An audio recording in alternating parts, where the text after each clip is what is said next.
Patriotic Ideals, Episode 7. Welcome, fellow patriots. My name is Arthur Larry, and my channel is Patriotic Ideals. This is a political channel in which I discuss the challenges facing our great nation and offer some solutions that I consider appropriate. If you like this content, give this video a like and subscribe to this channel. It's absolutely free, and it will help grow the channel. In this episode, we will be talking about the size of the American government. We are so busy living our lives today that it is only on a very rare occasion that we would give much thought to our government, and most of those thoughts would be around election time. We elect who we think is best, and we assume that they will run the country in our best interest.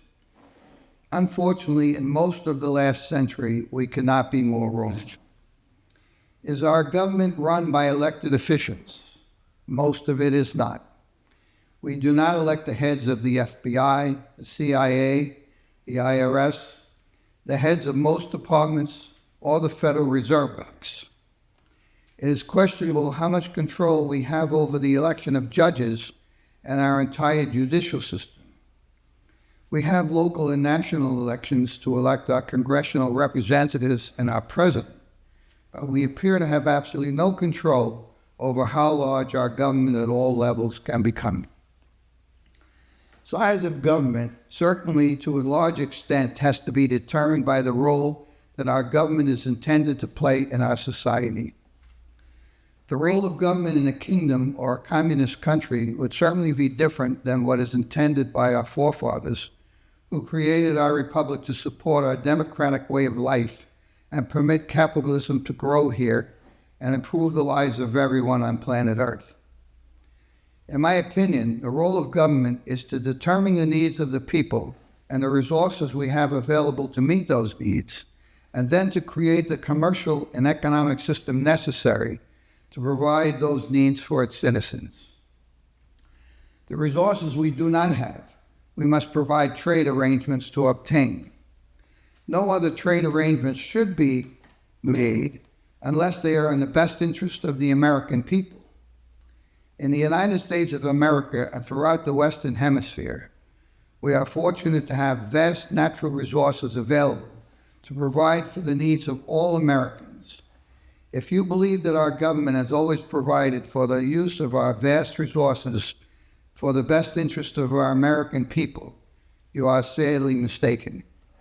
Everyone knows that practically nothing we use or drive and almost nothing we eat today is produced or grown in the United States anymore.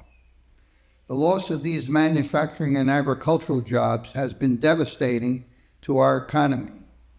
This is important because the most important determinant to the size of our government has to be the size of our economy.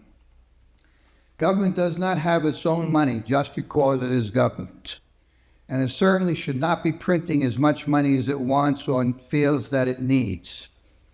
Government borrowing has an incredible effect on the economy and has been the primary cause of the practically runaway inflation we had in the 1970s and we have been experiencing again recently. Any economist will tell you that such runaway inflation has the capability to entirely destroy our economy. Inflation is caused by an out of balance between supply and demand in the economy. Government borrowing and spending increases demand at a time when we have completely destroyed our capability in the United States to produce the products we need. So while the government has been growing ever larger in size over the last 70 years or so, inflation aside, our economy has grown much smaller as more and more jobs have been sent overseas. We need to consider that every dollar that a government pays to its current or retired employees or uses to fund military to protect us has to be generated by our private economy and taken by the government in taxes. It would make sense for the government to borrow money to build infrastructure to support our economy as long as it gets paid back so that it is later available again to rebuild or improve infrastructure. Our government has been fond of giving money away to foreign countries and conducting wars for many years. as well as creating other programs which are very costly and not necessarily beneficial for Americans. It may have been arguable in earlier years that perhaps these programs were affordable, but that is certainly not true today. The United States is broke, $35 trillion in debt, and getting broker every day. There is no question that we cannot afford what our government is spending today. I think that the first year of the Biden administration resulted in about $3 trillion in spending over tax income, creating additional borrowing. The balance of his administration is resulting in at least $2 trillion more of borrowing each year. During the Obama administration, which never even created a budget, the government overspent tax income by at least $1.5 trillion annually, despite the largest tax increases in the history of our country. Higher taxes and cost of living by inflation also encourages additional jobs moving overseas to other countries that will further destroy our economy. Taxes in the United States are certainly high enough to support the minimal economy we have left in America. The government takes in more than $4 trillion in taxes annually. This is only at the federal level. There are many other jurisdictions that tax us depending on where we live, and they all also borrow. There should never be any need for any government in this great country to borrow any money that will never be paid back and likely will probably be used to make the government even larger. I am suggesting a new economic principle that has never been taught in college economics and likely has never been taught at all. We need to establish a rule for how large the total government in the United States should be as measured by a percentage of the total economy, and this should never be exceeded. Borrowing should never be paid for by higher taxes, and no borrowing should ever be allowed that is not scheduled for payback over time, so that it will become available again for future needs. Our government would have us believe that when it borrows money and gives it away or spends it, it is stimulating our economy. Nothing could be further from the truth.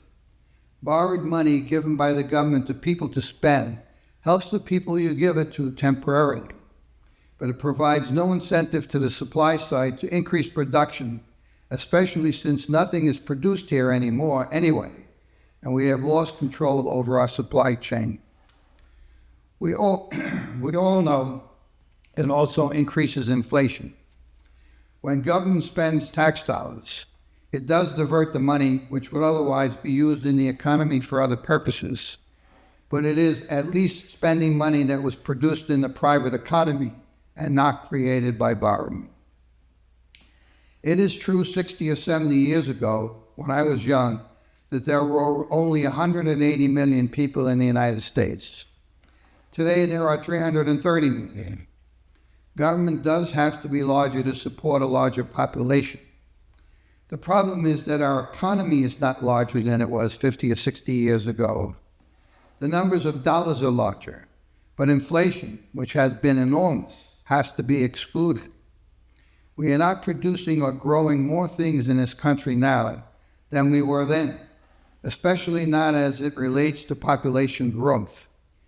That is why we have an economy that is 70% retail.